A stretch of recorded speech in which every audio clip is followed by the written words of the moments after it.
Emergency storm warning. All residents, please remain indoors and wait for further dispatches.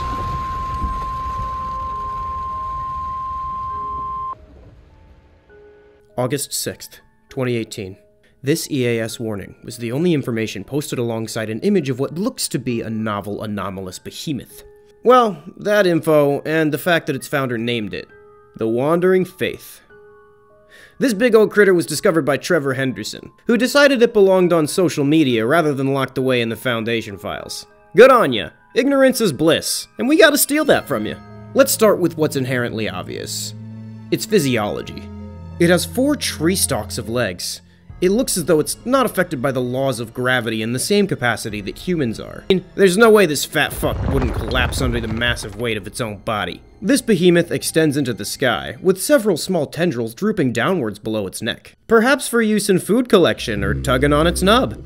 It's likely that even a step from this creature would cause earthquakes. Not to mention what happens to whatever the hell he's stepping on. What's really intriguing about the Wandering Faith is that it appears that its neck extends off-screen, meaning that its head is still obscured, and at this point, unknown. While it's entirely likely that Trevor took this picture with the fear of the unknown in mind, we're gonna miss the point entirely, but on purpose. Alright, Amoeba, let's find out who this really is.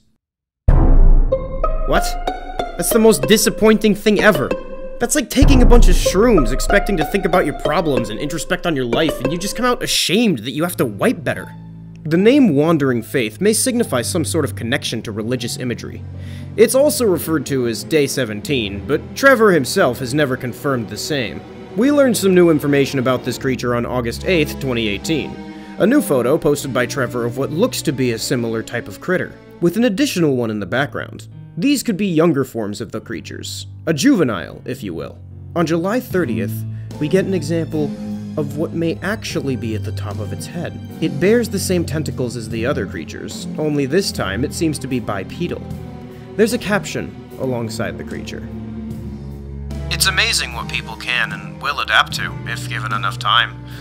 They've had the evacuations down to a science by now. And even with an emergence, the fields kept them from doing any real damage. They didn't even have to stop the trains this time. He wouldn't be late after all.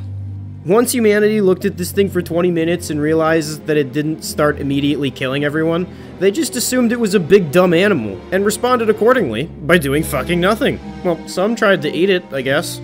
Classic humans. Of course, I'm putting these 3 images together and making some of these assumptions on only their shared similarities, and this video on ancient horror that I'm stealing, fair using, the canon from. What? Don't look at me like that. I've learned from the most successful comedians that you just steal all your stuff from Twitter so you have someone else to blame when you get canceled. Storm warning. Please stay inside until further notice, unless you or a loved one has been pre-chosen. Posted on August 20th, 2019. I wonder if he's pre-chosen by, like, the critter, or pre-chosen by a person. Like, they all just get in a room, and they have a big raffle, and whoever draws the shortest straw gets sucked up into the sky beast ussy. By the way, pre-chosen definitely just means for eating. Like, yeah, this could be a holy rapture thing, but I got 500 bucks on us just eating them. Now the obvious question, would you stick your dick in it? These creatures all share the same skin texture and similar skin tones, the same tentacle appendages, but they all have variable morphology. They also seem to be, quote-unquote, choosing people. For what? I'm not sure. Some people believe that in the end times before the apocalypse, those without sin will rise to heaven. I'm not one of those fucking people. Maybe being shoved up into this thing's mouth is that kind of deal. Who knows? Probably not. I don't know, maybe they're just choosing who looks tastiest. Also, they tend to bring a storm with them. This could be an effect that the creature has on weather patterns, or maybe it exudes some sort of fog-like steam from its pores to surround it or something. Maybe he's just a big fan of the movie The Mist, or maybe it's like a fart or something, I don't know. Maybe we can learn more about them by thinking about where the hell this critter came from. Some people thought this creature was made in a lab, and then grew to uncontainable proportions. If I find out that this was man-made, the creator is going to scientist jail, alongside that guy who tried to selectively breed pitcher plants to suck him off. Others believe that the Wandering Faith is holy in nature, and signifies the coming of the end, or something. Thing is, when anything this big and possibly world-ending comes by, people start screaming, "Repent! End of days!" So you kinda gotta take all that with a grain of salt. I have one theory about this creature that is yet to be discussed. I don't think it's some sort of weird giant horse raptor, but instead a sort of mass-scale filter feeder, like a baleen whale. It could use these weird little tentacles, as well as other organs on its massive body, to catch airborne bacteria or birds like their little plankton.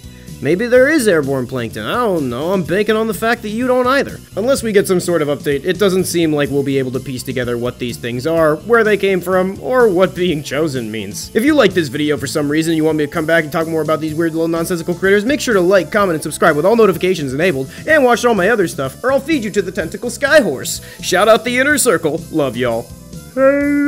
Bye.